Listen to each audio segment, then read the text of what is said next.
தப்பா எடுத்துக்காதீங்க, உண்மையாவே சொல்றது உண்மையா? சாமிக்கு புது சொல்கிறேன். ஐயோ ஆச்சரியமா இருக்கு.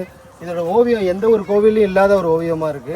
என்ன இதுக்கோட பின்னாடி இருக்கிற அந்த வரலாறு என்ன? ஒரு பாம்பு 2 பாம்பு இருந்தால் ஒரு பாம்பு அடிச்சுட்டாங்க. 2 பாம்பு வந்தாலும் ஒரு பாம்பு அடிச்சிட்டாங்க. இது வந்து அந்த நிச்சய மரத்தில் இந்த மாதிரி சுற்றி படுத்திருக்கோம். அதாவது ஒரு பாம்பு அடிச்சதுனால அதே இடத்துல இந்த பாம்பு வந்து படுத்திருக்கோம்.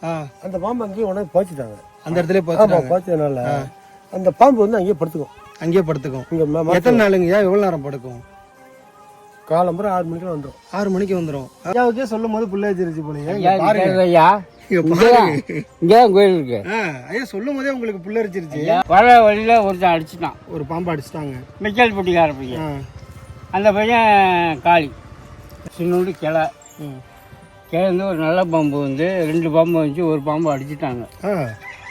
ஒரு பாம்பு அடிக்கவும் 2ஆவது பாம்பு வந்து 48 நாள் மண்டலம்